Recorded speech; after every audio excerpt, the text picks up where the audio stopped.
à l'heure où l'on fait semblant de traiter l'intraitable séparatisme islamique, en visant les uns pour atteindre les autres, on m'a soumis cette question: quelle différence faites-vous entre l'utopie islamique et l'utopie écologique? Alors d'abord, qu'est-ce qu'une utopie? C'est du grec, pour désigner ce qui est sans lieu. Autrement dit, tout projet qui ne tient pas compte de la réalité, tout projet irréalisable. On se souvient tous de la cité utopique de Thomas More, qui, comme toute chimère, nous laisse un petit arrière-goût amer. Il paraît que l'utopie est fondamentalement politique. Elle a toujours mis en rapport le réel avec l'idéal.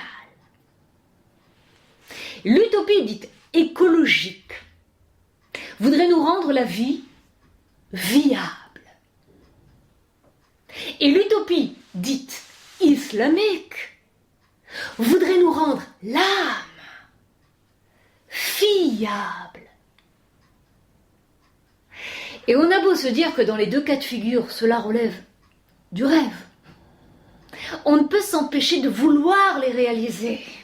Cela nous motive, nous sert de motif, nous mobilise, ou nous sert de mobile.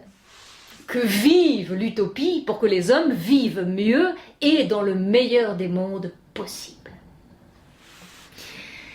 Et pourtant, nous sommes très divisés sur le sujet qui est, le moins qu'on puisse dire, de plus en plus controversé. En premier, parce que nous disposons de deux visions de l'écologie et qui justifient quelque part nos divisions.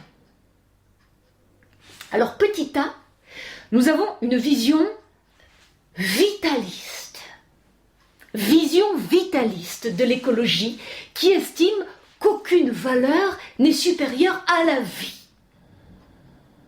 Donc, pour l'homme, tout n'est pas permis puisqu'il n'est qu'un vivant parmi d'autres, morpion ou scorpion. Et petit b, nous avons une vision humaniste de l'écologie qui estime qu'aucune valeur n'est supérieure à l'homme. Et pour son bonheur sur Terre, tout est désormais permis, comme éliminer un morpion ou exterminer un scorpion. Question: qu'y a-t-il d'utopique dans ces deux visions apparemment divergentes? Eh bien, c'est précisément parce qu'elles ne sont divergentes qu'en apparence que l'écologie demeure utopique et ses fins irréalisables. Parce qu'on n'a pas encore réalisé que ce n'est pas l'homme le sens de la Terre, mais que sans l'homme, la Terre n'a plus de sens. Pour être plus clair, les deux visions se surestiment, et tantôt c'est l'une qui prend l'ascendant, tantôt c'est l'autre.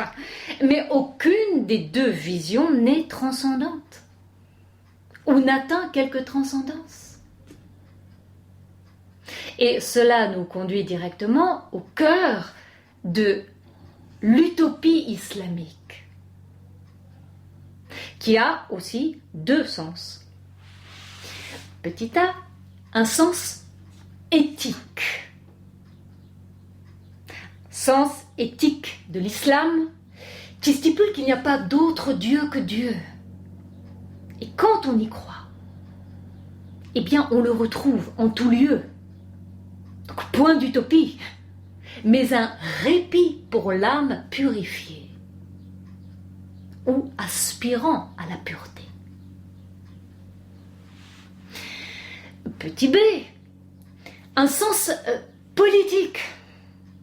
Sens politique de l'islam qui stipule qu'aucune loi ne peut être supérieure à la foi. Ce n'est pas la parole de l'homme, mais la parole de Dieu qui fait foi. nous dit celui que l'on stigmatise avec le sobriquet d'islamiste, et qui ne se contente pas de purifier son âme, mais aspire à purifier toutes les âmes. Deux utopies qui ne sont au fond guère utopiques, mais je dirais plutôt thérapeutiques. Oui, puisque les deux cherchent à nous ôter toute envie de dominer, en nous donnant envie de dominer notre envie.